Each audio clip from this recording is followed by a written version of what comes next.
All right, ladies and gentlemen, today we're gonna do a how to do video. We're gonna show you how to do an oil change on a 2003 Silverado, and it can range from 2000s, probably even 1990, 1998, 99, even up to 2006, maybe all the way even to the newer models. But specifically, let's stick to the 2003s and 2006, which this year model, a cat eye.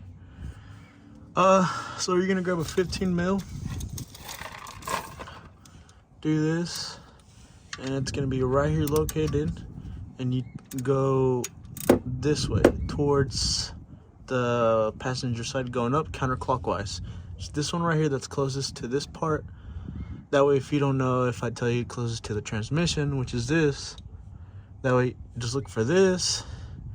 And the lowest part of this is what's an oil pan, and then your filter's right here. I use the wicks. There's a part number.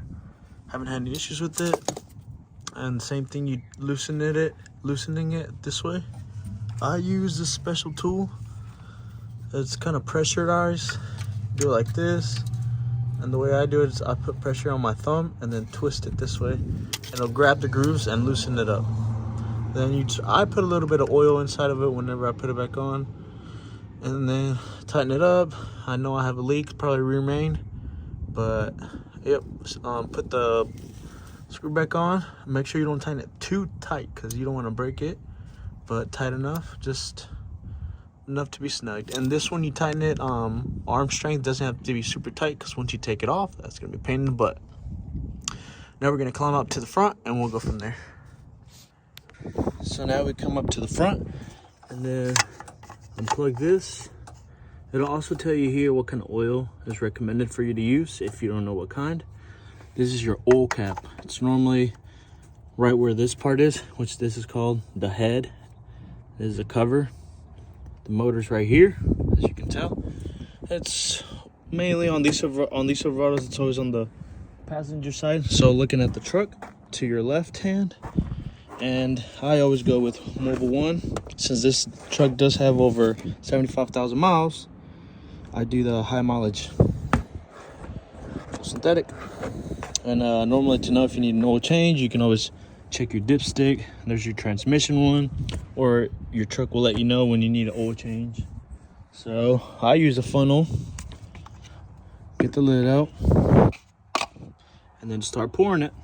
This Silverados take up to 6 quarts for the 5.3. Check yours before you start pouring oil into it, and then once you do your 6 quarts, check your dipstick and see how the oil level looks.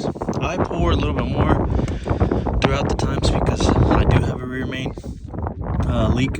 I believe there's a leak down there, so I always tend to check it just to make sure. And yep, so once I get that fixed, I don't have to keep doing that. But let's start pouring.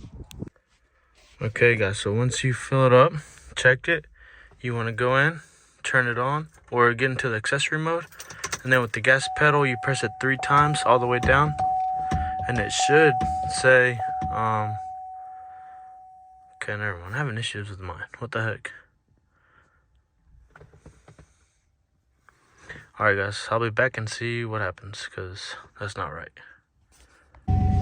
Okay guys, I just did a couple more times and it worked, but normally you get in the truck, putting it into the accessory position, so that means that it's not on all the way. You just turn it like that, press the gas 3 times, 1, 2, 3, and then it should tell you right here, reset oil life, and then 100%, and then just turn it on, which it should. There we go. So now you just want to make sure you go under and make sure there's no leaks. And other than that, you're good to go for an oil change. Peace.